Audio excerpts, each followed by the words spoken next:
하버드 천재 언어학 교수의 발표에 동아시아가 초토화됐습니다. 21세기의 한자라니. 일본과 중국은 정신이 나간 겁니다. 75세 할머니가 단 3개월 만에 그를 깨우친 반면 일본 대학생들은 기본 한자조차 못 쓴다는 충격적인 증거가 공개되자 일본 정부가 발칵 뒤집어졌습니다. 과연 그날 부산 학회장에서 무슨 일이 벌어진 걸까요? 전 세계를 뒤흔든 그날의 진실, 지금 바로 시작합니다. 안녕하세요. 저는 하버드 대학교에서 비교 언어학을 가르치는 제임스 로버츠입니다. 2023년 봄, 저는 대학에서 받은 연구비로 중국과 일본, 그리고 한국의 문자 체계를 비교 연구하는 프로젝트를 시작했습니다. 사실 이 프로젝트는 제 평생의 꿈이었어요. 서구의 알파벳과는 완전히 다른 동아시아의 문자 체계가 어떻게 발전했는지, 그리고 현대 디지털 시대에 어떻게 적응하고 있는지 연구하고 싶었거든요. 먼저 중국을 방문해서 한자의 역사와 발전 과정을 살펴봤습니다. 베이징 대학교의 왕 교수님과 함께 갑골 문자부터 현대,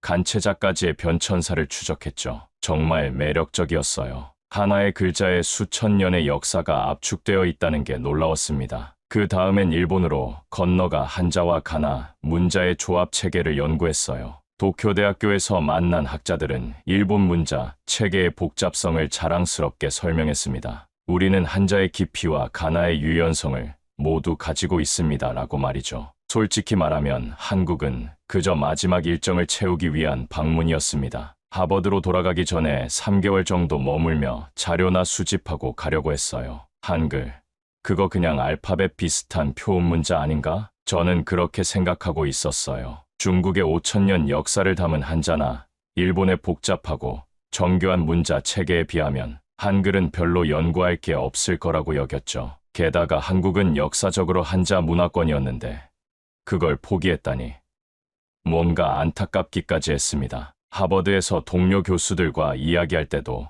비슷한 반응이었어요. 한국, 거기는 금방 끝날 거야. 3개월이면 충분하지 않을까. 언어학과의 스미스 교수가 그렇게 말했죠. 세종대왕이 만든 간단한 표음 문자라며. 알파벳이랑 비슷한 거 아니야? 저도 고개를 끄덕였습니다. 맞아요. 복잡할 게 없을 것 같아요. 그래도 완성도를 위해서 들러봐야죠. 2023년 4월 15일. 저는 인천공항에 도착했습니다. 공항에서부터 뭔가 달랐어요. 안내 표지판들이 한글, 영어, 중국어, 일본어로 되어 있었는데 유독 한글 표지판이 가장 읽기 쉬워 보였습니다. 물론 저는 한글을 읽을 수 없었지만 글자의 구성이 매우 체계적으로 보였어요. 동그라미와 직선의 조합이 뭔가 현대적이면서도 세련되어 보였달까요? 서울로 가는 공항철도 안에서 창밖 풍경을 보며 생각했죠. 3개월이면 충분하겠지. 어차피 간단한 문자니까. 하지만 저는 곧 제 생각이 얼마나 오만했는지 깨닫게 됩니다. 한국에 온 지 3주째 되는 날, 저는 일본 나고야에서 열리는 동아시아 문자학회에 참석하기 위해 잠시 일본으로 건너갔습니다. 이 학회는 매년 열리는 권위 있는 행사로 아시아 각국의 언어학자들이 모여 최신 연구를 발표하는 자리였죠.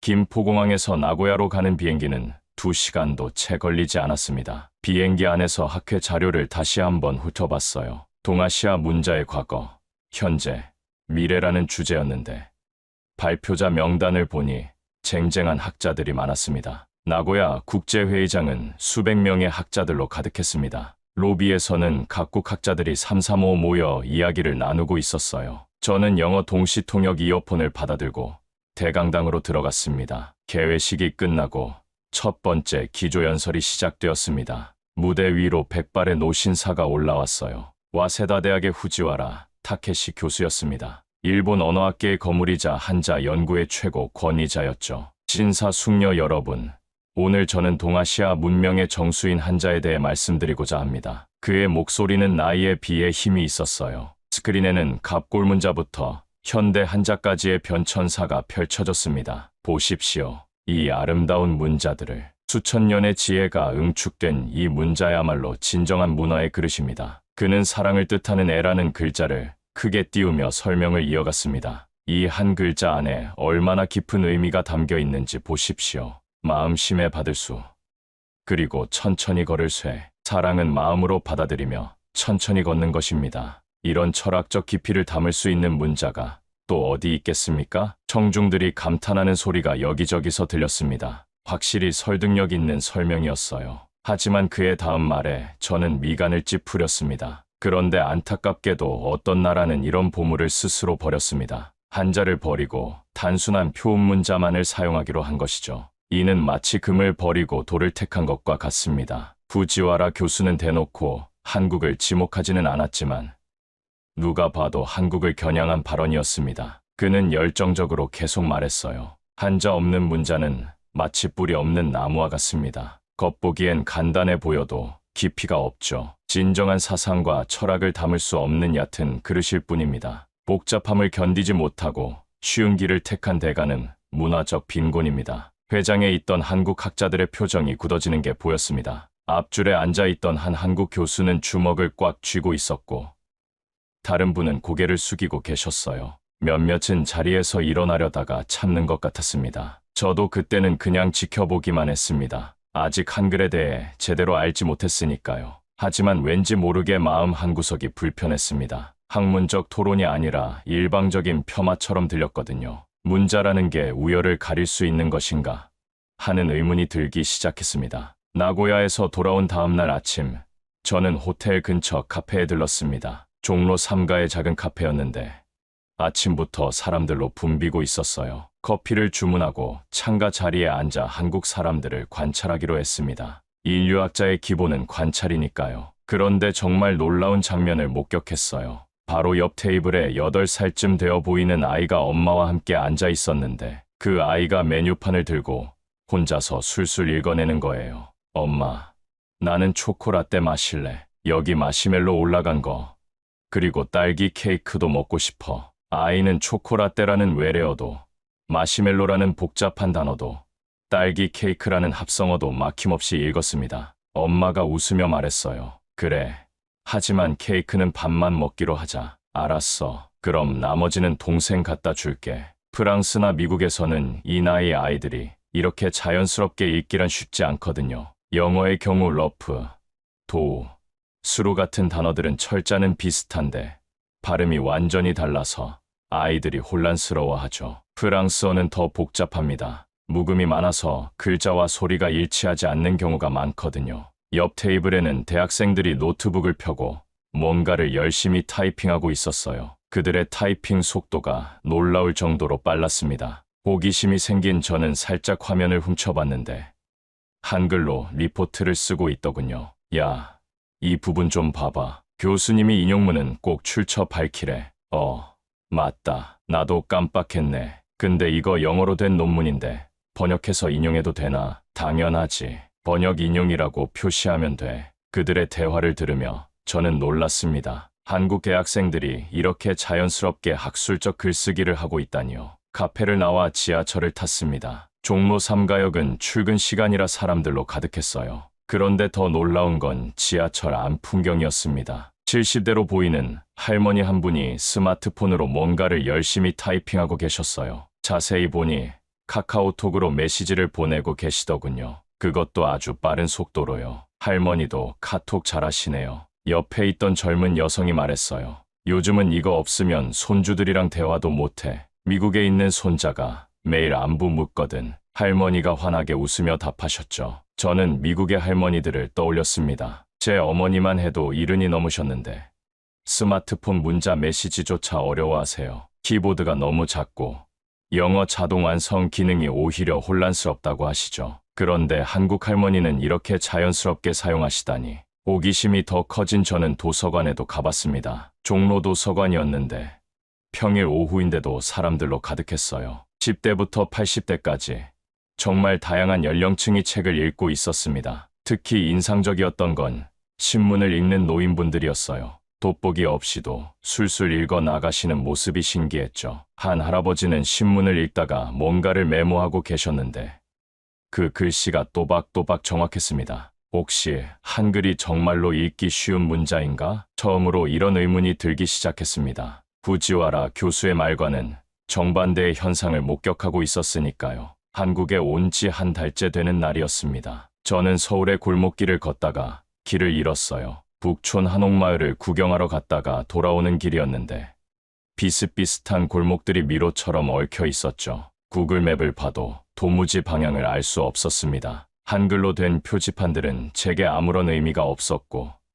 영어 표기도 찾기 어려웠어요. 한참을 헤매다가 눈에 들어온 건물이 있었습니다. 종로구 주민센터라고 큼지막하게 쓰여 있더군요. 적어도 공공기관이니 영어를 하는 사람이 있겠거니 싶어서 들어갔죠. 실례합니다. 혹시 영어 하시는 분 계신가요? 안내 데스크에 앉아있던 젊은 여성이 친절하게 미소 지으며 대답했어요. 네.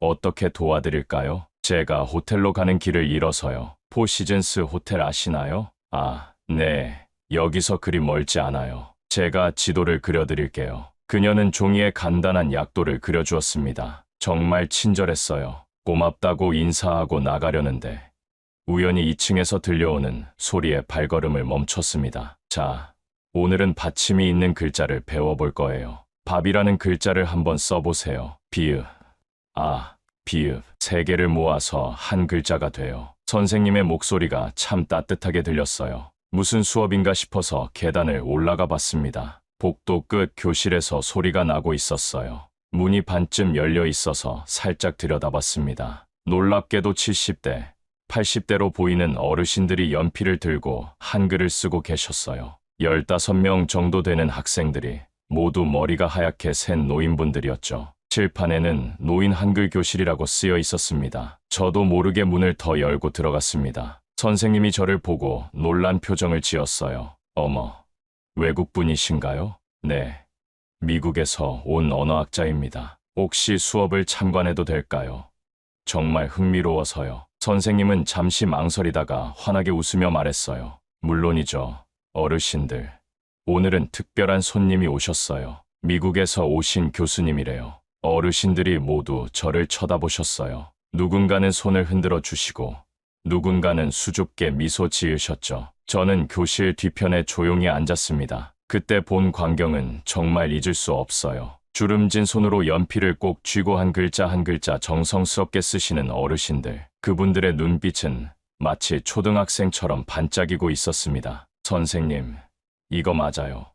김치라고 쓴 거 맞아요? 한 할머니가 공책을 들어 보이셨어요. 비뚤비뚤했지만 분명히 김치라고 읽을 수 있었습니다. 네, 정확해요. 벌써 받침 있는 글자도 쓰시네요. 대단하세요. 할머니의 얼굴에 환한 미소가 번졌어요. 마치 큰 상을 받은 것처럼 기뻐하셨죠. 그 모습이 너무나 순수하고 아름다워서 가슴이 뭉클했습니다. 옆에 계신 할아버지는 한숨을 쉬며 말씀하셨어요. 내가 80평생 까막눈으로 살았는데 이제야 글을 배우니까 세상이 달라 보여. 간판도 읽을 수 있고 버스 번호도 알 수 있고 진작 배울 걸 그랬어. 다른 할머니가 거들었어요. 맞아요. 나도 평생 남편한테 의지했는데 남편 돌아가시고 나니까 얼마나 막막했는지 몰라. 은행 가서 통장 만드는 것도 못하고 병원 가서 문진표 쓰는 것도 못하고 그 순간 저는 깨달았습니다. 문자라는 게 단순히 기록의 도구가 아니라 한 사람의 세상을 넓혀주는 열쇠라는 걸 말이죠. 그리고 한글은 그 열쇠를 80이 되어서도 쥘 수 있게 해주는 문자였습니다. 수업이 끝나고 선생님과 이야기를 나눴습니다. 30대 초반으로 보이는 젊은 선생님이었어요. 이분들이 글을 배우는데 보통 얼마나 걸리나요? 한글은 과학적으로 만들어진 문자라서 배우기가 쉬워요. 자음과 모음의 조합 원리만 이해하면 되거든요. 보통 3개월이면 기본적인 읽기 쓰기가 가능해져요. 3개월이요? 정말로요? 제가 놀라서 되물었습니다. 네, 한글은 세종대왕이 백성들을 위해 만든 문자예요. 처음부터 쉽게 배울 수 있도록 설계됐죠. 자음은 발음할 때 입 모양을 본떴고 모음은 천지인, 즉 하늘과 땅과 사람을 나타내요. 이 원리만 알면 누구나 쉽게 배울 수 있어요. 그날 저는 주민센터를 나오면서 많은 생각을 했습니다. 부지와라 교수가 말한 문화적 깊이란 과연 무엇일까? 소수의 엘리트만 이해할 수 있는 복잡한 문자가 정말 우월한 것일까? 그 한글 교실에서 저는 특별한 분을 만났습니다. 윤서연 할머니, 75살의 늦깎이 학생이었죠. 수업이 끝난 후 대부분의 어르신들이 돌아가셨는데 할머니는 교실에 남아 열심히 글씨 연습을 하고 계셨습니다. 공책에 같은 글자를 반복해서 쓰시는 모습이 인상적이었어요. 할머니, 정말 열심히 하시네요. 제가 몇 마디 배운 한국어로 말을 걸자 할머니는 깜짝 놀라며 올려다보셨어요. 아이고, 외국분이 한국말을 하시네. 발음이 좋으세요. 감사합니다. 조금밖에 못해요. 할머니는 왜 이 나이에 글을 배우시는 거예요? 할머니는 잠시 먼 곳을 바라보시다가 의자를 가리키며 말씀하셨어요. 앉으세요. 이야기가 좀 길어요. 저는 할머니 옆에 앉았습니다. 할머니는 천천히 이야기를 시작하셨어요. 내가 어릴 때는 여자아이들은 학교를 잘 안 보냈어요. 특히 시골에서는 더했죠. 게다가 우리 집은 가난해서 나는 8살부터 남의 집 일을 도왔어요. 밥 짓고, 빨래하고, 아이 돌보고. 그래서 글을 배울 기회가 없었어요. 할머니의 목소리에는 한이 서려 있었습니다. 18배 결혼해서 서울로 왔어요. 남편은 좋은 사람이었지만 나보다 겨우 2살 많았고 역시 가난했죠. 우리는 시장에서 야채 장사를 시작했어요. 새벽 3시에 일어나서 도매시장에 가고 낮에는 좌판에서 장사하고 그렇게 살았어요. 할머니는 평생 시장에서 야채 장사를 하며 자식 5을 키우셨다고 했어요. 글을 몰라도 숫자는 알았기에 장사는 할 수 있었지만 늘 가슴 한구석에 한이 맺혀 있었다고 하셨죠. 자식들이 학교에서 가져온 가정통신문도 못 읽고 은행 가서 서류도 못 쓰고 항상 누군가에게 부탁해야 했어요. 그게 얼마나 서러운지 몰라요. 할머니의 눈가가 촉촉해졌습니다. 자식들은 다 대학 보냈어요. 큰아들은 의사,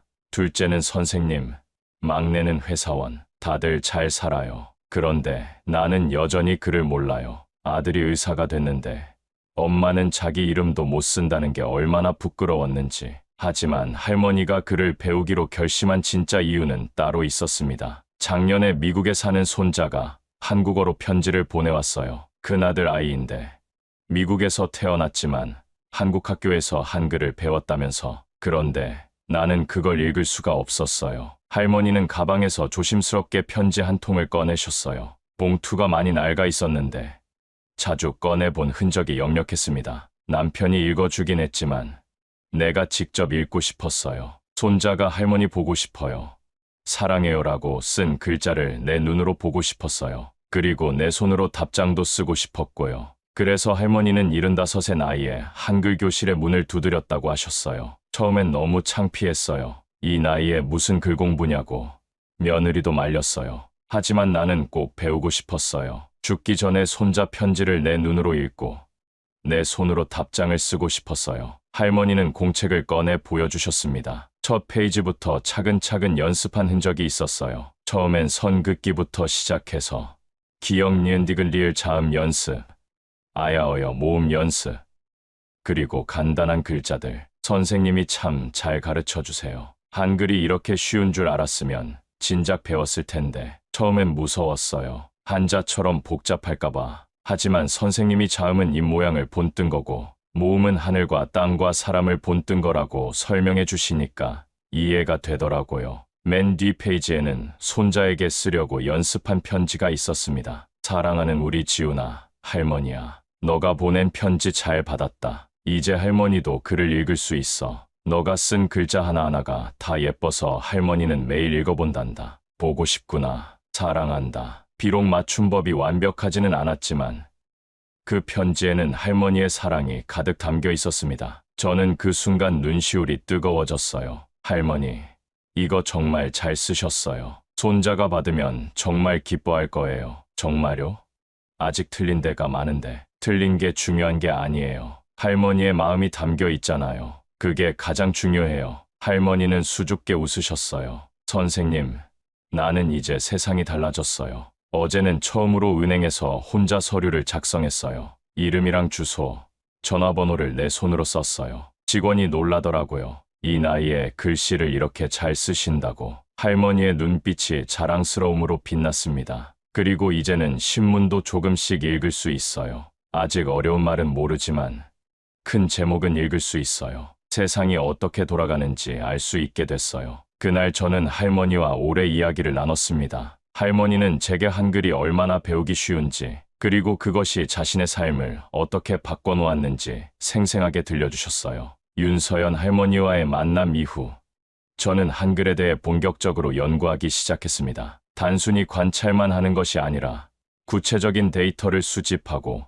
분석해야겠다고 생각했죠. 연세대학교의 김태훈 교수님을 소개받았습니다. 한국어학과 교수로 디지털 시대의 한글 연구로 유명한 분이었어요. 신촌에 있는 연세대 캠퍼스를 찾아갔을 때 봄꽃이 만개해 있어서 정말 아름다웠습니다. 김 교수님의 연구실은 각종 언어학 자료로 가득했습니다. 책장에는 한국어 관련 서적뿐만 아니라 세계 각국의 문자 체계를 다룬 책들이 빼곡했어요. 로버츠 교수님, 반갑습니다. 한글에 관심을 가져주셔서 감사해요. 김 교수님은 40대 중반의 젊은 교수였습니다. 영어도 유창해서 의사소통에 전혀 문제가 없었어요. 저야말로 감사합니다. 한국에 와서 정말 놀라운 것들을 많이 봤어요. 특히 노인분들이 이렇게 쉽게 문자를 배우는 걸 보고 충격받았습니다. 아, 주민센터 한글 교실을 보셨군요. 사실 그게 한글의 가장 큰 장점이에요. 누구나 쉽게 배울 수 있다는 것. 김 교수님은 컴퓨터를 켜며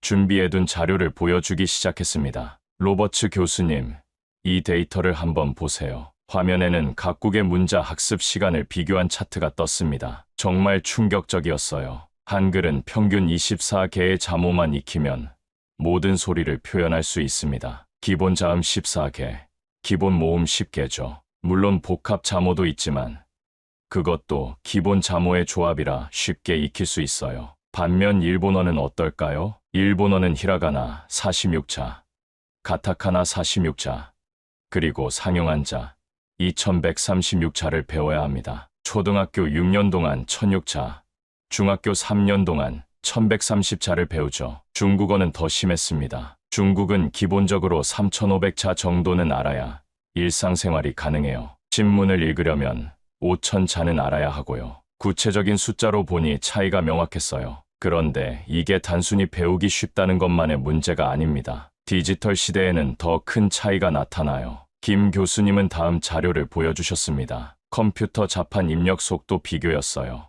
같은 내용을 입력하는데 한글이 한자보다 평균 5배 이상 빠릅니다. 한글은 자음과 모음의 조합으로 이루어져 있어서 키보드 입력이 매우 직관적이죠. 반면 한자는 병음을 입력하고 변환 과정을 거쳐야 합니다. 실제 실험 영상도 보여주셨어요. 한국인, 일본인, 중국인이 같은 내용의 문장을 입력하는 모습이었는데 한국인이 압도적으로 빨랐습니다. 이 차이가 누적되면 엄청난 생산성 차이로 이어집니다. 하루 8시간 문서 작업을 한다고 치면 1년이면 수백 시간의 차이가 나죠. 더 놀라운 건 인공지능 학습에서의 차이였습니다. 최근 구글과 애플이 한국어 음성인식 기술을 가장 먼저 완성한 이유를 아세요? 한글의 체계적인 구조 때문인가요? 정확합니다. 한글은 음소 단위로 정확히 분해와 조합이 가능해서 AI가 학습하기 쉬워요. 자음과 모음의 규칙적인 결합, 받침의 체계적인 구조,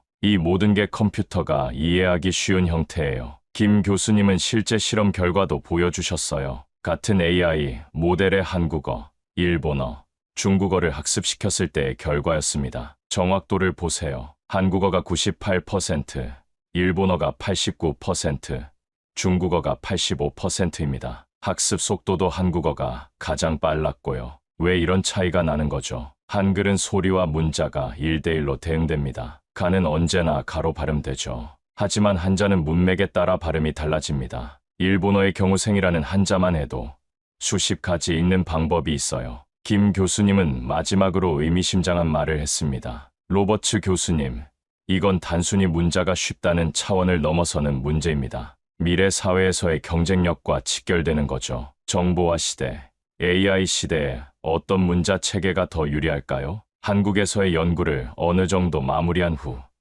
저는 다시 일본으로 건너갔습니다. 이번엔 단순한 방문이 아니라 구체적인 비교 연구를 위해서였죠. 그리고 후지와라 교수를 직접 만나보고 싶었습니다. 하네다 공항에 도착했을 때는 이른 아침이었습니다. 공항에서 도심으로 가는 전철 안에서 흥미로운 광경을 목격했어요. 젊은 사람들 대부분이 스마트폰을 보고 있었는데 자세히 보니 대부분 히라가나와 가타카나로만 메시지를 주고받고 있었습니다. 한자는 거의 보이지 않았어요. 먼저 손이 본사를 방문했습니다. AI 개발팀과 미팅이 잡혀 있었거든요. 미팅룸에 들어가니 30대로 보이는 젊은 개발자들이 기다리고 있었습니다. 로버츠 교수님, 환영합니다. 저는 AI 개발팀의 야마다입니다. 간단한 인사를 나눈 후 본론으로 들어갔습니다. 한국에서 한글의 효율성에 대해 연구하셨다고 들었습니다. 사실 저희도 관심이 많아요. 오, 그래요?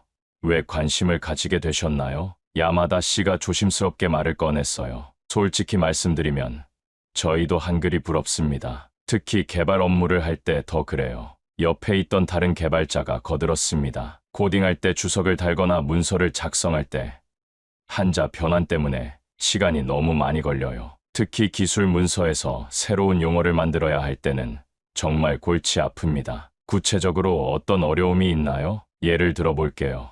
AI 딥러닝 알고리즘이라는 용어를 일본어로 쓰려면 어떻게 해야 할까요?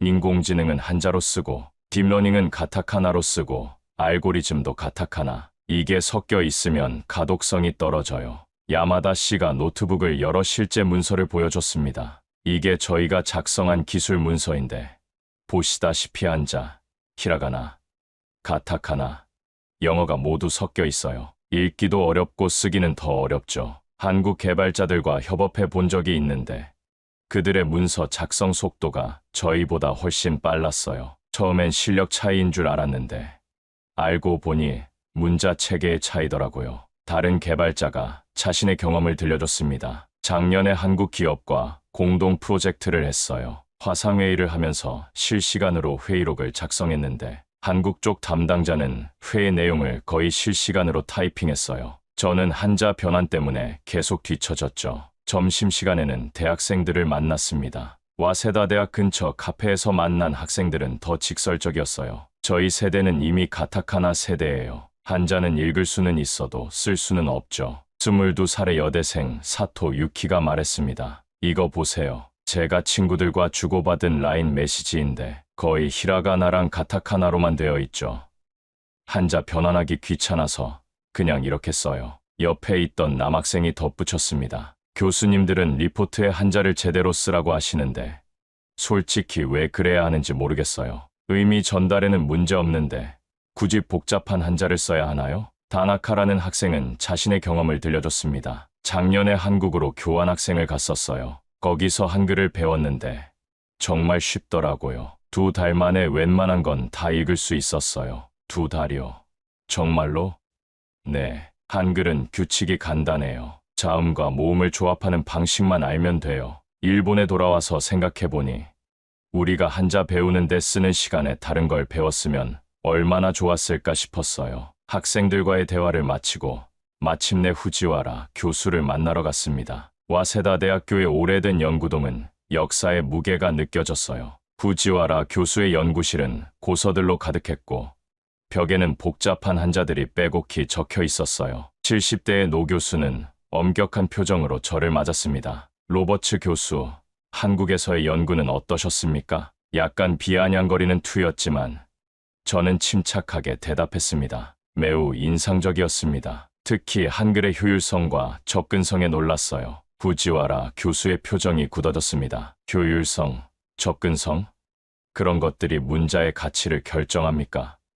문자는 단순한 도구가 아닙니다. 문화와 역사, 철학을 담는 그릇이죠. 물론 그 점도 중요합니다. 하지만 디지털 시대에는 디지털, 모든 걸 디지털로만 판단하려 하는군요. 수천 년의 지혜를 담은 한자의 가치를 어떻게 디지털로 측정한단 말입니까? 후지와라 교수는 격앙된 목소리로 한자의 우수성을 역설했습니다. 하지만 그의 주장 속에서 저는 불안함을 느꼈어요. 시대의 변화를 인정하고 싶지 않은 노학자의 고집 같았달까요? 2023년 5월 부산에서 아시아 언어학 심포지엄이 열렸습니다. 디지털 시대의 문자 체계라는 주제였죠. 저와 후지와라 교수 모두 발표자로 초청받았습니다. 부산은 처음 방문하는 도시였는데 바다가 보이는 아름다운 곳이었어요. 백스코 컨벤션 센터는 거대했고 아시아 각국에서 온 학자들로 붐볐습니다. 개막식에서 주최 측은 이번 심포지엄의 의미를 강조했습니다. 디지털 혁명은 우리의 소통 방식을 근본적으로 바꾸고 있습니다. 이제 문자 체계도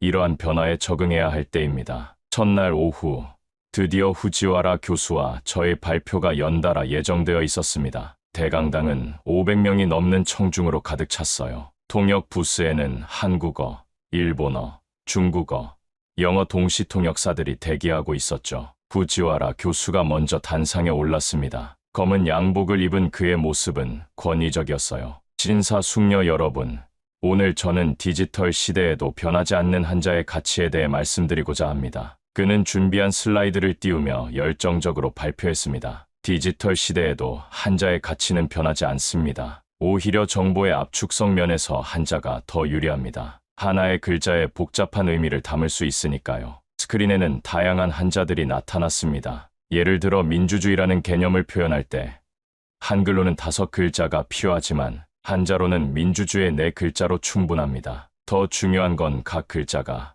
가진 의미의 깊이입니다. 민은 백성을, 주는 주인을 의미하죠. 이렇게 한자는 단순한 소리가 아닌 의미를 전달합니다. 청중들 중 일부는 고개를 끄덕였지만 젊은 학자들의 표정은 회의적이었습니다. 이제 제 차례였습니다. 저는 심호흡을 하고 단상에 올랐어요. 첫 슬라이드는 윤서연 할머니의 사진이었습니다. 할머니가 손자에게 쓴 편지를 들고 환하게 웃고 있는 모습이었죠. 여러분, 이분은 75에 처음 글을 배우신 분입니다. 석 달 만에 손자에게 편지를 쓸 수 있게 되셨죠. 여러분께 묻고 싶습니다. 만약 이분이 한자를 배워야 했다면 가능했을까요? 청중들이 술렁거리기 시작했습니다. 저는 계속했죠.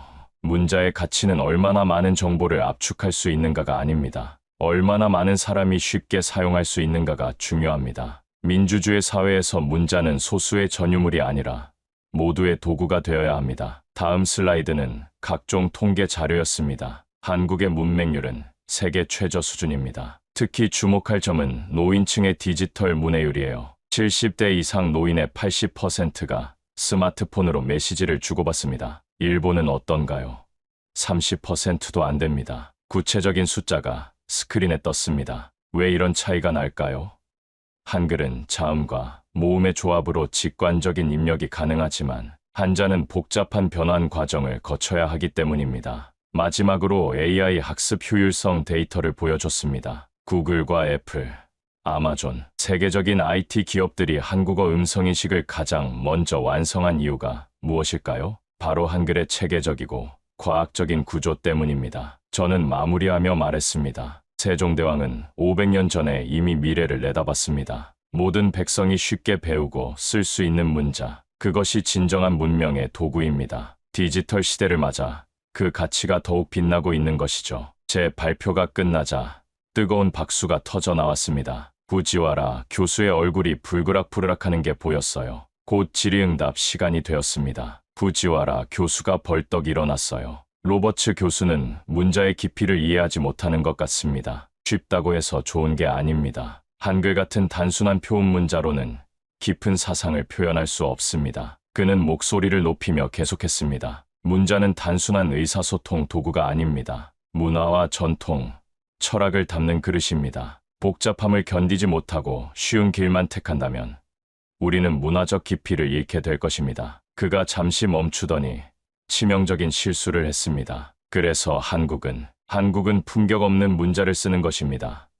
한자를 버린 민족에게 무슨 문화적 깊이를 기대할 수 있겠습니까? 순간 회장이 얼어붙었습니다. 정적이 흐른 후 여기저기서 웅성거리는 소리가 들렸어요. 중국에서 온 젊은 교수가 손을 들었습니다. 베이징 대학의 리 교수였어요. 저는 후지와라 교수님의 의견에 동의할 수 없습니다. 문자의 품격이 있다 없다를 논하는 것 자체가 문화적 오만입니다. 중국인인 저도 한글의 과학성은 인정합니다. 실제로 중국의 많은 언어학자들이 한글을 연구하고 있어요. 이어서 싱가포르에서 온 학자가 발언했습니다. 저희 나라는 영어, 중국어, 말레이어, 타밀어를 공용어로 씁니다. 각 문자마다 장단점이 있죠. 하지만 어떤 문자가 더 품격이 있다고 말할 수는 없습니다. 그건 문화적 편견일 뿐입니다. 그때 일본의 젊은 학자가 손을 들었어요. 도쿄대학에서 온 사토 교수였습니다. 30대 후반의 젊은 교수였죠. 저는 일본인이지만 후지와라 교수님께 반대합니다. 솔직히 저희 학생들도 한자 때문에 고통받고 있습니다. 제가 가르치는 학생 중 절반 이상이 기본적인 한자도 제대로 쓰지 못해요. 그는 자신의 경험을 들려줬습니다. 작년에 학생들에게 간단한 테스트를 했습니다. 자주 쓰는 한자 100개를 손으로 써보라고 했죠. 평균 점수가 얼마였을까요? 35점이었습니다. 디지털 기기에 의존하다 보니 한자를 쓸 줄 모르는 거예요. 후지와라 교수는 점점 궁지에 몰렸습니다. 그는 격앙된 목소리로 외쳤어요. 여러분은 전통의 가치를 모르는 겁니다. 쉬운 것만 추구하다가는 문화의 깊이를 잃게 됩니다. 한자는 동아시아 문명의 뿌리입니다. 그때 한국의 노 교수 한 분이 조용히 일어났습니다. 서울대학교의 박 교수였어요. 60대의 온화한 분이었죠. 후지와라 교수님, 저는 한자도 중요하다고 생각합니다. 하지만 세종대왕이 한글을 만든 이유를 아십니까? 그는 차분한 목소리로 계속했습니다. 나란 말씀이 중국에 달아 문자와로 서를 삼았디 아니할세. 백성들이 자신의 뜻을 표현할 수 없어 안타까워서였습니다. 문자는 소통의 도구입니다. 소수만 아는 문자가 무슨 의미가 있겠습니까? 박 교수는 현실적인 예를 들었습니다. 한글로 쓰인 한국 문학이 노벨 문학상 후보에 오르고 한국 영화가 칸과 아카데미를 휩쓸고 있습니다. BTS의 한글 가사가 전 세계 젊은이들에게 감동을 주고 있고요. 문자가 단순하다고 문화가 얕은 건 아닙니다. 오히려 더 많은 사람이 문화를 창조하고 향유할 수 있게 되었죠. 부산 심포지엄 이후 놀라운 일들이 연쇄적으로 일어났습니다. 먼저 제 발표 영상이 유튜브에 올라갔는데 일주일 만에 1000만 조회수를 넘었어요. 특히 75 할머니가 석 달 만에 편지를 쓴다는 부분은 수십 개 언어로 번역되어 전 세계로 퍼져나갔습니다. 댓글들이 인상적이었어요. 나도 할머니처럼 늦었지만 글을 배우고 싶다. 한글이 이렇게 과학적인 문자였구나. 일본도 문자 개혁이 필요하다. CNN에서 인터뷰 요청이 왔습니다. 앵커가 물었어요. 한글이 정말 그렇게 배우기 쉬운가요? 네. 제가 직접 관찰한 결과 정말 놀라웠습니다. 한글은 과학적으로 설계된 문자입니다. 세종대왕은 슬기로운 사람은 하루아침에 어리석은 사람도 열흘이면 배울 수 있다고 했는데 실제로 그렇더군요. 방송 이후 더 놀라운 일이 일어났습니다. 유네스코에서 연락이 온 거예요. 파리 본부의 교육 담당자였습니다. 로버츠 교수님, 아프리카의 문맹 퇴치 프로젝트의 한글의 원리를 적용해보고 싶습니다. 협력해 주실 수 있을까요? 그들은 아프리카의 일부 지역에서 문맹률이 70%가 넘는다며 한글처럼 배우기 쉬운 문자 체계가 필요하다고 했습니다. 고지어 인도네시아에서도 연락이 왔어요. 찌아찌아족 대표였습니다. 우리 부족은 고유 언어는 있지만 문자가 없습니다. 라틴 문자로는 우리 언어의 소리를 정확히 표현할 수 없어요. 한글을 우리 문자로 채택하고 싶습니다. 실제로 몇 달 후 찌아찌아족은 한글을 공식 문자로 채택했고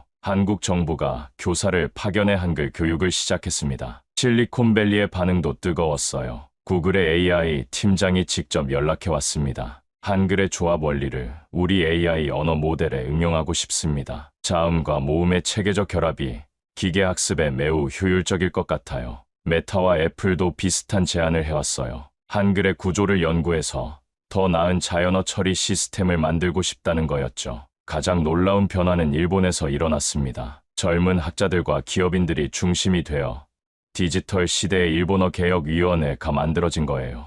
위원회의 대표는 도쿄대의 사토 교수였습니다. 우리는 한자를 완전히 버리자는 게 아닙니다. 다만 디지털 시대에 맞게 문자 사용을 합리화하자는 겁니다. 일상적인 소통은 가나 문자 중심으로 하고 한자는 필요한 경우에만 선택적으로 사용하자는 거죠. 일본의 주요 IT 기업들도 이 움직임에 동참했습니다. 업무 효율성을 위해 사내 문서는 가나 문자 위주로 작성하겠다고 선언한 기업들이 늘어났어요. 심지어 후지와라 교수도 조금씩 변하기 시작했어요. 한 일본 신문과의 인터뷰에서 그는 이렇게 말했더군요. 나도 시대의 변화는 인정한다. 젊은 세대가 한자를 어려워하는 것도 사실이다. 다만 전통을 지키면서도 혁신할 수 있는 방법을 찾아야 한다. 1년 후 저는 다시 한국을 방문했습니다. 이번엔 특별한 목적이 있었죠. 윤서연 할머니의 책 출간 기념회에 참석하기 위해서였습니다. 75세 시작한 글공부라는 제목의 책이었어요. 할머니가 한글을 배우며